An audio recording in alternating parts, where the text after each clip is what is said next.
Hello everyone, how you going? And welcome back to DIWhy, the place where, well, I hope you have a little bit of eye bleach or something ready after this, because you were just going to be questioning every single one of these posts going, where do people get the inspiration? Or really even just how did anyone think that this was a good idea to even think up, let alone the fact that they actually followed through and made the creation. But anyway, let's jump straight into it, shall we? So then I guess we'll be starting right off with, hang on a second, what the hell have we been watching here? Why have they got like a non-original video? You can obviously see that there's a video on the TV. Why don't we have that one? I don't understand. But wait. I have to take it back because I didn't even really see what was going on. So obviously they took a hoodie, chopped it in half for whatever reason. I guess that is soon to be revealed, but you just get rid of the top half, you know. You certainly wouldn't want to use the functional part of the hoodie, but no.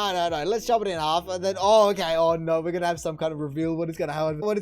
Oh no. Now that is what I call fashion. Look at the quality and the design and just everything about it has been so flawlessly done. Really, if we compare the two, you can see that they are basically identical. Just, oh my goodness, just look at that guy versus this. Honestly, I reckon he pulled it off better than she did. But no, like usual, it just couldn't be a DIY post if it didn't have some kind of hint of a 5-minute craft sound style video. I have no idea actually where the original video is from, but the fact that this guy is so perfectly managed to showcase just why it probably isn't the best idea, you know. You can definitely see that he's on our side of the entire equation. I mean, I guess to be fair, it certainly does look as though she ordered a massive jumper and then chopped it down, whereas this guy actually took kind of the correct fitting jumper for his size and then cut that down. So then of course you end up with something that is a little bit midriffy and also just a tiny skirt. But no, I guess in saying that, I would certainly like to see how well someone could actually pull this off if they actually ordered the correct size jumper for what they need to do to it. Like I was saying, you can just see how long that jumper would have had to be if that was just one piece. And I mean, I guess you certainly have to roll up the sleeves if you're going to be rocking that style, because otherwise for her, wait, hang on a minute, for her they're going to be like down to her knees, I guess, kind of like this person, as you can see how long those arms are. So look, I can definitely agree with the fact that this is definitely a DIY, and really I feel as though there are easier ways to kind of create a matching outfit. I'm sure the store that you bought it from probably has just the same color pants, but then again, at the same time, I feel as though this video just isn't a true recreation about what is actually going on here. So who knows, maybe this isn't actually a full DIY, and even though it certainly probably isn't recommended that you just go chopping up your jumper, it might actually work better than you might expect. I don't even know where to start with this. What is going on here, and why is the first thing that my eye was drawn to is why is there a bath in the floor? Like, but wow, it's honestly kind of impressive that they managed to take every single little thing that could be kind of a little bit strange or just cuckoo with it and just do it to a single bathroom. I mean, I guess the most normal part about it is this entire thing here, because you just have what I can imagine is AstroTurf on the ground, like I said, a bath in the floor. This wallpaper just doesn't make any sense of why it belongs in a bathroom. I mean, I guess the whole kind of sink and cabinet system works in a way. It certainly isn't the most stylish choice they could have gone with, but I guess in terms of functioning, and especially compared to the rest of the room, it is overall completely fine. But hang on a minute, it kind of looks as though this room has been purposely designed to just kind of be on this sub, because regardless of everything else that is going on here, you can kind of see that this window is just in the floor, you know. It almost looks as though this image has been flipped, and it's one of those kind of, I don't know, illusion houses, or I don't know what to call it. It's difficult for me to be completely upside down, but at the same time, I feel as though that might be what is going on here. And so I guess in that case, I don't know why they've gone with a stylistic choice that they have, but at the same time, if it's been designed to subvert your entire kind of, I don't know what to call it, but those thoughts about what a bathroom should be, I don't even know if it belongs in DIY. You know, I feel as though usually it's things that people have designed because they think it's going to be a great idea, not things that people have designed to make you feel uneasy. But then again, at the same time, I feel as though just something to do with the angle just makes it look like a real estate photo or something like that, as though someone has walked into this place and just seen this room and go, oh my goodness, how the hell are we going to market this one? I guess we just got to show what it is, and then just hope someone appreciates the wacky stylistic choices of this bathroom, because it would certainly be going after a very niche market if that was the case. Thanks, I hate 12 egg cake. Ugh, what? I made a cake, the ingredients for 12 eggs. Oh god. I mean, would that even work? I feel as though it kind of would, but at the same time, I don't know how. I mean, I guess in terms of holding itself up, it would work, but I don't know if you can really call it a cake. In terms of a cake, you should have to have flour and all these other kind of binding ingredients, where this is, like I said, just eggs. Looking at it though, I'm certainly curious about what the hell it would even taste like, because even though they said the only ingredients were eggs, it almost looks as though there's a kind of a sugar coating, or I don't even know why it's so shiny, but also kind of, I don't know, the texture just looks weird. And actually, if you've ever tried to cook an egg, you know how much they can stick. Even in something like a non-stick pan, if you don't put oil down, they just stick. So I have no idea how they even would have got that thing out without just absolutely obliterating the entire shape of it. I mean, maybe that's why it's got a little bit of a funky texture to it, but really the fact that this picture on the right somewhat resembles the picture on the left is just baffling to me. I mean, actually, if you do look at it, it almost looks as though these aren't the same things, just because of the fact that you can see how perfectly this egg is sitting in here, and then you can kind of see how all of these ones are not sitting as perfectly, you know, and there even seems to be a little bit of a size and ratio difference between this one and that one. So I don't know if this is exactly the same image here, but really at the same time, you have to give credit for somebody just having such a ludicrous idea to just, who would ever think of making a cake out of just eggs? Like, it just doesn't even make sense. I mean, I guess at the same time, if you did just whack a whole bunch of bacon in the middle of that, it certainly wouldn't be a bad creation. You know, just dribble a little bit of barbecue sauce over the top, and there you go, Brian Shaw, eat your heart out. But no, I feel as though the one on the right could almost just be a real cake where someone has made it to look like eggs, and then they've just put a whole bunch of eggs in the tin. You know, just someone wants a little bit of a laugh, or maybe they just even want to make it on this sub, who knows, but they just go and chuck 12 eggs in a cake tin, and then they just go back an egg cake when it's really actually a normal cake, and then they go, oh my goodness, I just baked a cake out of 12 eggs, and then they just become an absolute karma farmer. Or I guess this is going to be Twitter, but either way, you know, just the interactions go through the roof. And hey, look, I guess in the scheme of things, even though it isn't certainly a traditional way of consuming eggs, if someone does want to bake a cake, but at the same time, they just know they're going to eat it all, and they're on kind of a high protein diet or something like that, maybe this is just a perfect thing for them. So really, I guess if that's the kind of thing you're after, this is just going to be perfect for you, and I guess more power to you if you want to go out and bake a 12-egg cake. Bridal dress mess. Oh, what are we going to have? Place dress and pour in milk. Oh, God. Where is this going, and why are you covering a dress in milk? Smooth out the fabric. Okay, I mean, pour in a final jug of milk. I can only imagine that's a gallon of milk. That's like 3 or 4 gallons of milk dropping coloring. What the hell? Oh my goodness, they're going to completely ruin the white bridal dress. Look at that pour out dish soap. Hang on, what is going on here? Wait, I can only imagine it's going to make all the food I just go, wow, array. Yeah, look at that. You can just see it trying to escape the soap. I can't actually remember why it does that. Oh, but what are they doing? It's kind of becoming like a grey or vomity mess. Oh, this just isn't going to look good at all. Pull out and reveal what? Pull out and reveal the disgusting creation you've just designed. Just look at that thing. I thought it was actually going to be a decent tie-dye, but it's just basically a polka dot. I don't even know what to call it besides a spotted dress now. And really, the expression on her face makes it seem like she's proud of this creation, but I just don't understand any process or any step about this entire thing. Why do you have to pour in 4 or 3 or whatever it is gallons of milk onto the dress? I just don't even understand why that is even a thing in the first place. And then where is it? Yeah, here we go. You're going to see how much food dye that they actually put into that. And you know, like I was saying, it just looks like an absolute vomity mess of colors in here. And then really at the end, it just looks like you could have done this without the milk, without the soap, just any of that. Just while it's dry, you just get a little bit of a wet rag with it, a little bit of food coloring, and then you just dab it on it. But you would probably achieve the same result. I mean, I guess in saying that, I have no idea why anyone would ever be wanting to do this. It just doesn't make sense. I can only imagine that most people, if they are going to keep their dress, would want to keep it in pristine condition. You know, you paid a lot of money to get a white dress, so to go and ruin it with a whole bunch of kind of spotted colors, it just doesn't make sense to me. I mean, I guess maybe it makes sense to do this if you were just going to chuck it out, but at the same time you wanted kind of a colorful dress and whatnot, then I guess there's a little bit of an argument there to be made about recycling the thing. But really, I just don't see how anyone would ever be wanting to do this, especially because of the lackluster results that it gives. Like I said, I feel as though if it was a fully tie-dye dress, then maybe there would have been a little bit more of a market for it. It really just does not compute with me about why anyone would ever want to do this. And really, I guess it makes sense why it's on this sub, but I just don't understand how anyone even thought this would be a good idea in the first place.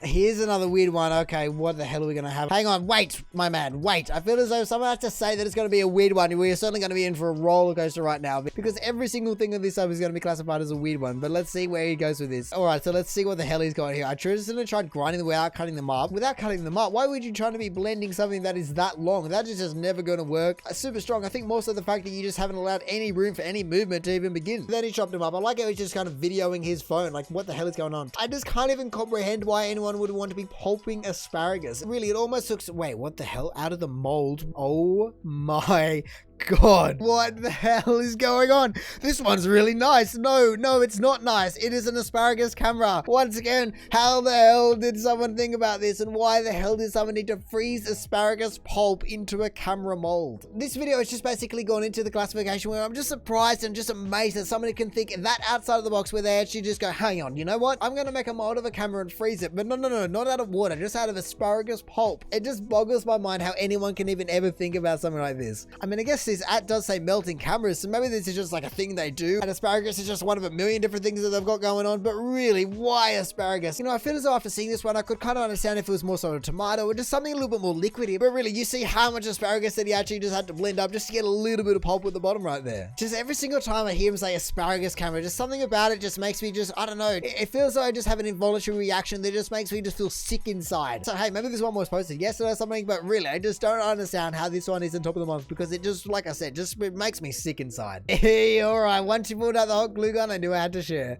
Alrighty then, 2.5 minutes, here we go. Let's see where this happens. Hang on. Someone has screen recorded a 3-minute video, so what the hell is going on here? But alright, she's put out the hot glue gun, so I guess I better concentrate now. Let's just see where the hell she's going with this. It almost looks like she's going to be cleaning the car, or I don't even know. I mean, really, even the fact that she destroyed a perfectly good brush just doesn't make sense to me. So this better be one hell of a creation. You're just going to be ruining stuff like that. And also, like I said, to be beating the last one, this one is just going to absolutely be insane. Alright, we're skipping through a little bit because I get it. You're just gluing sponges or something on. Alright, so now she's got a spray bottle of water. I can only imagine she's going to be kind of using a contraption to get, what is it, dog fur out of the carpet? I don't know what dog you got, but that is just a ridiculous amount of dog fur that is in that car carpet. Really, I'm just curious about how the hell this is even going to work. I mean, hang on, I guess to give her credit, it certainly did look as though it worked pretty well. Just look at that. That little sponge contraption has done a pretty darn good job of getting that dog fur out. I mean, I guess at the same time, I feel as though the bristles would have done probably a better job about getting them all out. You know, it would really just actually be a kind of massage into the carpet and just kind of dig them all out of there. Whereas this sponge contraption is just kind of glide along the top. Hang on a minute, my mind has just been absolutely blown. How the hell does this thing have 17,000 likes? That is what it is, but 8.7 million views. That means 8.7 million people have been made dumber by watching this video. My goodness, it just makes me feel as though I'm doing it all wrong, you know. I just have to break out the hot glue gun and you just absolutely get likes and views and out the wazoo. Actually, hang on, this audio is very, very quiet, but I feel as though I just want to take it back for a sec.